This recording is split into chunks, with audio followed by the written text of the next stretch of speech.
Les vidéos qu'on vous propose ici présentent des exemples choisis parmi les projets lauréats du prix Aga Khan d'architecture.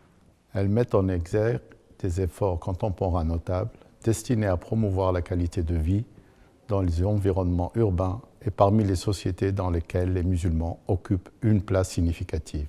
Ces vidéos, réparties sur plusieurs chapitres, sont basées sur 2 petits textes d'analyse retraçant les observations des jurys du prix Aga Khan. Les projets sélectionnés au nombre de 6, modestes et de petite taille, ou importants et complexes, reflètent des visions généreuses et pluralistes, ainsi qu'un impact certain sur la qualité de l'environnement bâti et la qualité de vie globale. Ils démontrent que l'architecture pourrait être le signe d'un monde meilleur et que les aménagements urbains pourraient également rapprocher des communautés différentes. Pour ce faire, les thèmes abordés sont les suivants. Premièrement, le questionnement de l'histoire récente dans les pays musulmans, la prise en compte du patrimoine des 19e et 20e siècles et sa régénération, ceci en vue d'un dépassement du problème identitaire et de l'amélioration des conditions de vie et du cadre bâti. Sera traité dans ce chapitre le projet de revitalisation de l'hypercentre de Tunis en Tunisie, lauréat du prix en 2010. À l'heure où les villes se standardisent à cause d'une production architecturale de plus en plus normée et des contraintes d'un zonage fonctionnel, le projet, mené par l'Association de sauvegarde de la Médina de Tunis, s'est employé à produire une approche d'intervention globale à même de promouvoir l'espace public dans ses dimensions sociales, physiques, économiques et culturelles. Deuxièmement, l'aptitude à préserver et mettre en avant des valeurs patrimoniales universelles grâce à des manières de faire reproductibles dans des projets contemporains, en plus d'une coordination efficace entre les différents intervenants pour sauver et revitaliser un patrimoine unique. Pour illustrer ces idées, le cas du projet intitulé « La réhabilitation du bazar de Tabriz » à Tabriz en Iran, lauréat du prix Aga Khan en 2013, sera édifiant. Un réseau de souks organisés le long de rues couvertes avait donné au bazar son unité architecturale par la couverture, véritable chef-d'œuvre artisanal. Par comparaison, ce dispositif de couverture n'apparaît en Europe qu'à partir du XIXe siècle avec les galeries marchandes construites en structure métallique.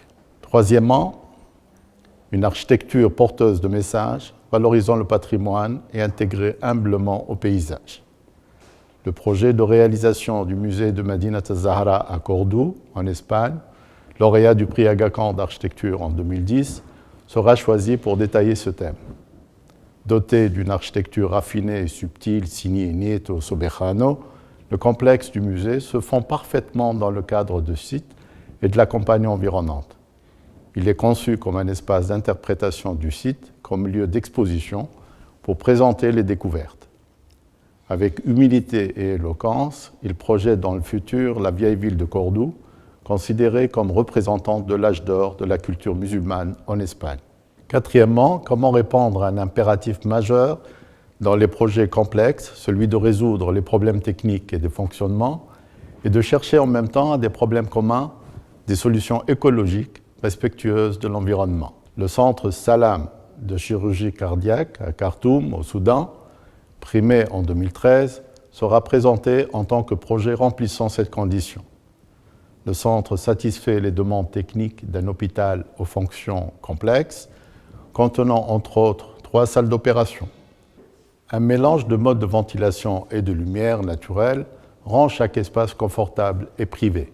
Cinquièmement, les initiatives de projets de réaménagement urbain participatif, repoussant l'exclusion et favorisant la vie communautaire et la cohabitation multiethnique.